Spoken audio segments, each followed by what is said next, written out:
तुम्हारी सलमा बेगम उससे बातें करने में पेश थी। तुम्हारा भांडा उन्हीं ही ने फोड़ा है। मैं खून के घूंट पी कर रह गया। इस पर गुस्सा करना बेसूद था, जो होना था वो हो गया था। इस वक्त यह मालूम करना जरूरी था कि इन दोनों ने नामालूम लड़की से मेरे बारे में क्या बातें की थी। बस खुशबुओं के सैंपल टेस्ट कराते कराते उसने अचानक पूछा था कि डैनी साहब किस फ्लैट में रहते हैं, और सलमा बेगम बोल पड़ी कि वो यहाँ नहीं गुलशन में रहते हैं।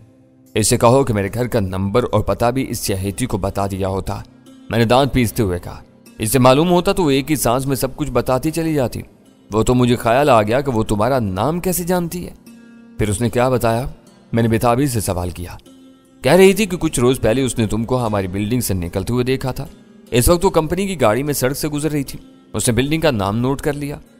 तुम चुगद हो, उसने तुमको उल्लू बनाकर अपने मतलब की बात मालूम कर ली। तुमने उसे ये तो पूछा होता कि वो मुझे कब से जानती है। सोचा था, मगर फिर खामोश हो गया। तुम्हारी कौन सी बात मुझसे ढकी छुपी है? मुझे डर था कि सलमा के सामने कोई ऐसी वैसी बात कह दी तो बिला वजह तुम्हारी सुबकी होगी। सलमा तुम्हारी बहुत इज्जत करती है, बल्कि तुमको बहुत शरीफ आदमी समझती है। मैं दिल ही दिल में बल खा कर रह गया। इसे वो सारी हमाकतें इसलिए हुई कि वो नाजुक हमला एक लड़की ने किया था। उसकी जगह कोई मर्द होता तो जहांगीर उसकी जुबान से मेरा नाम सुनते ही उसकी गर्दन दबोच लेता और इस वक्त तक उसे ना छोड़ता जब तक उसका इत्मीनान न हो जाता। इस लड़की का हुलिया क्या था? मैंने अपने घर में चाय के सर्वे के लिए आने वाली लड़की का तस्वुर करते हुए पूछा। भरे भरे बदन वाली दराज कामत और खूबसूरत लड़की थी। तुम उसे देख लेते तो जरा सी देर के लिए चौकड़ी भूल जाते। साली के दाहिने रुखसार पर ऐसा कयामत का तिल था कि उस पर से नजर ही नहीं हट रही थी। उसने तुम्हारा नाम न लिया होता तो मैं किसी बहाने से उसे दोबारा जरूर बुलाता। फिक्र ना करो बेटे, तुम्हारी बीवी ने जो गुल खिलाया है ना, इसके बाद वो दोबारा जरूर आएगी और इस बार अकेली नहीं आएगी। मैं आज ही शिकायत करके हर अरे गैरे की आमद पर पाबंदी लगवा दूंगा। उसकी घबराई हुई आवाज आई। मुझे उसके इंकिशाफ पर फौरी तौर पर बहुत गुस्सा आया था, लेकिन बात आगे बढ़ने के साथ साथ मेरे गुस्से में कमी आती जा रही थी। मुझे अपने बारे में हर खतरे का मुकम्मल इदराक था, मगर मैं सर्वे के लिए आने वाली लड़की के फ्रेब में आकर उसे घर में ले आया था। अगर वीरा बिफर कर उसे राहदारी से ना भगा देती तो शायद मैं उसे देर तक ड्राइंग रूम में बिठाकर उसका दिया हुआ सवाल नामा पूरे खलूस से पुर करता रहता। मेरे मुकाबले में जहांगीर और सलमा ने बात को ज्यादा फैलने नहीं दिया था। सलमा कहाँ है? इस वक्त तुम खुलकर बोल रहे हो, मैंने मानी खेज लहजे में कहा। नहा रही है।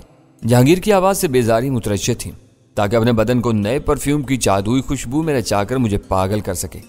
पागल कहीं की। घर में रहो, होशियार रहो, और हो सके तो इमारत में अजनबियों के दाखिले पर पाबंदी लगवा दो। मेरी ये बात याद रखो कि इस वक्त हम दोनों बहुत मुश्किल वक्त से गुजर रहे हैं।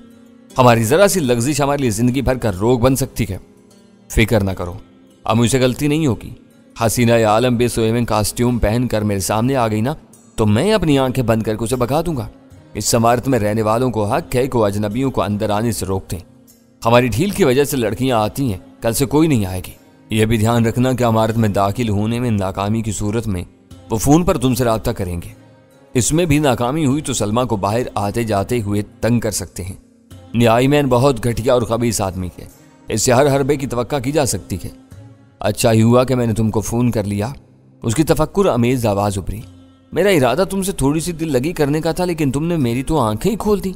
तुमसे मेरी बात ना होती तो मैं दोबारा इस लड़की की जाल में फंस सकता था।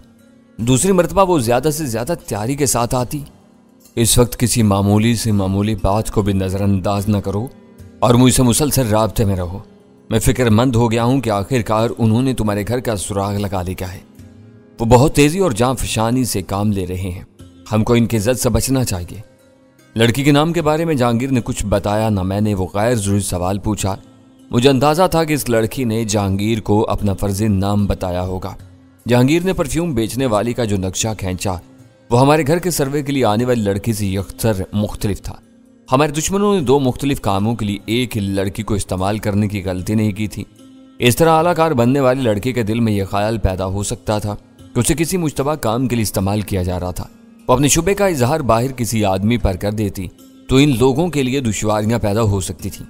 एक आदमी एक काम के असूल पर कारबंद रहकर उन्होंने बहुत कामयाबी के साथ मेरे और जहांगीर के करीबी ताल्लुक का सुराग लगा लिया था, जो वक्त के धुंधलके में एक तवील मुद्दत से धुंधलाया हुआ था। जहांगीर से फोन पर मेरी गुफ्तगू के दौरान भी अंदर से किसी ने दखल अंदाज होने की कोशिश नहीं की। वो लोग मेरी इस फोन कॉल को भी मेरे और अव्वल खान के संजीदा मुज़ाकरात का एक हिस्सा समझ रहे होंगे। मैंने फ़ोन बंद किया तो अव्वल खान हमातन मेरी तरफ मुतवज्जा था। मेरी यकतरफा गुफ्तगू से उसने बहुत कुछ समझ लिया था, लेकिन इस पर सब कुछ वाज़ेह नहीं हुआ था। उसे ये जानकर हैरत हुई कि जहांगीर पर बिल्कुल वही वार आजमाया गया था जो पिछले रोज़ हम पर किया गया था। वैसे तो सभी दुश्मनों को बहुत शिद्दत से हमारी तलाश है, लेकिन कल यहाँ आने वाली लड़की को शायद ब्लैक कैट्स की तरफ से भेजा गया था। जहांगीर के पीछे बेन के आदमी लगे हुए हैं, इनको भी तुम्हारी ही तलाश है, मगर वो इसमें जहांगीर को एक आसान जीना समझ रहे हैं। मैंने बस एक लम्हे के लिए सोचा और कहा, तुम्हारी इस बात से क्या ये जाहिर नहीं होता कि ब्लैक कैट्स के दोनों कारिंदे यहाँ बेन से राब्ते में हैं? अव्वल खान ने चंद सानियों के लिए खामोश रहकर अपने बयान पर गौर किया, फिर इस बात में सर हिला दिया। राब्ता ना होता तो दोनों एक तरीका कैसे इस्तेमाल कर सकते थे? डेविड इस वक्त C9 में रोपोश है, वो इस पोजीशन में नहीं है कि ऐसी कोई कार्रवाई कर सके। मैं डेविड एक मोहरा है जिसे हवा बनाकर मैदान में उतारा गया है। इसकी पुष्पनाही करने वाले टॉम और निक शहर में आजाद फिर रहे हैं, वो इसके नाम पर कुछ भी कर सकते हैं। नहीं अव्वल खान, ये मुश्किल नजर आ रहा है। अभी कुछ देर पहले तक इसकी सारी तवज्जो रा के बचे हुए एजेंटों पर मरकूज थी। वो ब्लैक कैट्स को कहां तलाश कर सकते थे? तुम खुद बता चुके हो कि ब्लैक कैट्स तवील मुकाबले नहीं करते, कहीं भी पहुंचकर खामोशी से कमांडो एक्शन करते हैं और तेजी से लौट जाते हैं। हो सकता है कि ब्लैक कैट्स ने खुद CIA वालों से राब्ता किया हो। अव्वल खान ने अपना ख्याल जाहिर किया। यह नामुमकिन है, CIA वाले मगरूर और बददिमाग हैं। उन्होंने विजय और उसके तीनों आदमियों के साथ जो नारवा सलूक किया है वो हर भारतीय जिम्मेदार के इल्म में आ चुका होगा। ब्लैक कैट्स अपने हाथों से गुलामी का ये तोक अपने गले में नहीं डालेंगे। यहाँ राह के होते हुए इनको भेजा गया है तो वो अमरीकियों से दूर रहकर अपना हदफ पूरा करने की कोशिश करेंगे। मुझे मालूम है कि मैं तुमसे बहस में नहीं जीत सकता। मैं माने लेता हूं कि तुम्हारी हर बात ठीक है, मगर इससे क्या नतीजा बरामद होता है? इस वक्त अमरीकियों की सारी तवज्जो बेन को बचाने पर मरकूज है। हमें असल खतरा ब्लैक कैट्स से है। वही जहांगीर तक पहुंचे हैं। लड़कियों के इस्तेमाल का मुश्तरक तरीका कार ये बता रहा है कि दोनों जगह एक ही दिमाग काम कर रहा था। इन्हें उजलत है, वो जल्द अज जल्द मुझ तक पहुंचना चाह रहे हैं। कुछ देर के लिए मेरी ये बात मान लो कि आइन से मुआवरा सही, लेकिन मैं एक सर्विस का अफसर हूँ, मुतअद्दिद इजलासों में शरीक हो चुका हूँ। मुझे बहुत से अमरीकी और बाज भारतीय पहचानते हैं। इसी वजह से मुझ पर दानिस्ता एक ओछा हमला किया क्या? मेरी हमाकत से हमला आवरों ने यह घर देख लिया और मजीद छानबीन के लिए एक लड़की को सर्वेयर बनाकर यहाँ भेज दिया। यहाँ तक ब्लैक कैट्स की कारकर्दगी काबिल फहम है। वो बैठे बैठे यकायक जहांगीर तक कैसे पहुंच गए? इसका जवाब तुम्हारी अपनी बातों में पोशीदा है, मैंने मुस्कुराते हुए कहा। जो भारतीय अफसर तुम्हें पहचानते हैं वो मेरे और मेरे राबतों के बारे में भी कुछ न कुछ मालूमात रखते हैं। वीरा, गजाला और जहांगीर, ये 3 नाम ऐसे हैं जो मेरे दुश्मनों के लिए नए नहीं हैं, बल्कि सुल्तान शाह भी मेरी वजह से मौत के मुंह में जाते जाते बच चुका है। इन लोगों ने ब्लैक कैट्स को जहांगीर की तरफ मुतवज्जा कर दिया होगा। नहीं डैनी, बात मेरी समझ में नहीं आ रही, अव्वल खान ने साफ गोई से काम लेते हुए कहा। जब उन्होंने ये घर देख लिया था, एक लड़की तुम्हारे साथ वीरा से मिलकर जा चुकी थी, तो फिर इनको जहांगीर के घर जाने का खतरा मोल लेने की क्या जरूरत रह जाती थी? अगर वो पहले जहांगीर के घर गए होते फिर इधर आते तो कुछ बात बन सकती थी। इसे यूं समझ लो कि हमारे घर के सर्वे के लिए आने वाली लड़की बिल्कुल नाकाम लौटी। मैंने उसकी उलझन का इदराक करते हुए जवाब दिया। यह कैसे हो सकता है कि वीरा जैसी अमरीकी खदोखाल वाली सफेद फाम औरत को चुस्ता उर्दू बोलते देखकर हैरान न हुई हो? मैं पुरानी बात दोहराऊंगा कि वो उसे पठान वगैरह समझी होगी। मैंने जोर देकर कहा। मैं इस लड़की से मिला था। मैंने अंदाजा लगाया था कि वो शरीफ और जरूरतमंद थी, मगर चालाक नहीं थी। उसे सर्वे के सही मकसद का इल्म नहीं था, इसलिए उसने वीरा को नजरअंदाज कर दिया। हो सकता है कि तुम सही समत में सोच रहे हो, मगर यह बात मेरी समझ में नहीं आ रही, अव्वल खान ने बेबसी से कहा। मुझे साफ नजर आ रहा है कि वीरा की जारहाना मुदाखलत ने इस सर्वेयर को हवास बाख्ता कर दिया। वो कोई सही नतीजा अखज़ किए बगैर यहाँ से रफू चक्कर होगी। यही वजह है कि हमारी वो रात खैरियत से गुजर गई और ब्लैक कैट्स ने इधर का रुख करने की जरूरत नहीं समझी, मगर आज इनका काम बन गया है। सलमा ने गुलशन इकबाल में मेरी रहाइश का जिक्र करके उन्हें दोबारा इस मकान की तरफ मुतवज्जा कर दिया है। अब वो किसी भी वक्त इधर आ सकते हैं। क्या इस बारे में जलाल से कोई मदद मिल सकती है? अव्वल खान ने कदरे खामोशी के बाद बोझल आवाज में पूछा। वो इधर आ ही गए तो हमें खुद इनका मुकाबला करना होगा, मैंने सोचते हुए जवाब दिया। इस बारे में जलाल हमारी क्या मदद कर सकता है? फिर भी उसका बाखबर रहना जरूरी है। हम जिस तरह मिलजुल कर काम कर रहे हैं, इसका तकाजा है कि ताज़ा तरीन हालात से एक दूसरे को बाखबर रखा जाए। नीली डाज को आग लगने के बाद वो सीधा हमें खबर देने आया था। उसे बाद में पता चला तो वो बुरा मानेगा। वो छुपने वाली बात नहीं थी। कराची में ब्लैक कैट्स की मौजूदगी एक अहम वाकया थी। وہ بھارتی سیکرٹ ایجنٹ ہی نہیں، تربیت یافتہ دہشت گرد تھے جو کمانڈو ایکشن کے ذریعے ملک کے کسی بھی حصے میں امن و امان کو تہ و بالا کر سکتے تھے، اور ان کو روکنے کی ذمہ داری شاہد جلال کے محکمے کے سر ہی جاتی تھی۔ میں نے سگریٹ پھونکتے ہوئے اس بارے میں خاصا غور کیا اور اس نتیجے پر پہنچا کہ جہانگیر کی فون کال کے ذریعے سامنے آنے والی باتوں نے صورت احوال کو یکایک ایک نیا موڑ دے دیا تھا۔ جلال کا ان حالات سے بر وقت باخبر ہونا ضروری تھا۔ موبائل فون کی وجہ سے ہر وقت ذاتی رابطے کی سہولت موجود تھی۔ میں نے اسی وقت جلال کا موبائل نمبر ملا لیا۔ تم ٹھیک کہہ رہے تھے۔ رابطہ ہوتے ہی وہ بول پڑا۔ دونوں ڈھانچے ناقابل شناخت ہیں۔ آگ اتنی شدید تھی کہ ان کی ہڈیاں تک کوئلہ ہو گئی ہیں۔ ایک اعتبار سے یہ اچھا ہے کہ دونوں لاشیں لاوارث اور گمنام رہیں گی تو کوئی اسکینڈل کھڑا نہیں ہوگا۔ یہ بات اتنی سیدھی نہیں ہے جتنی تم سمجھ رہے ہو۔ ان کا تیسرا ساتھی کسٹم ہاؤس پر مارا گیا تھا۔ اس کی لاش بالکل صحیح سالم ہے۔ ڈرا والوں کی غیر معمولی احتیاط کے سبب اس کے کپڑوں سے بھی ایسی کوئی چیز برآمد نہیں ہوئی جو اس کی شناخت پر روشنی ڈال سکے، مگر اس کی تصویر ہر متعلقہ آدمی پہچان لے گا۔ پہچاننے کو تو انہیں سب کچھ معلوم ہے کہ انہوں نے کیا کھیل کھیلا تھا اور اس کا انجام کیا ہوا۔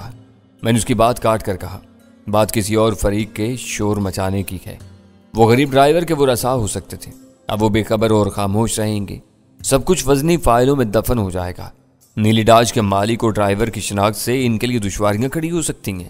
میں دیکھتا ہوں کہ اس بارے میں کیا کیا جا سکتا ہے۔ بات کرتے کرتے اس نے اچانک چونکی ہوئی آواز میں کہا، ارے میں نے اپنی کہانی شروع کر دی، یہ بتاؤ کہ تم نے فون کیوں کیا تھا؟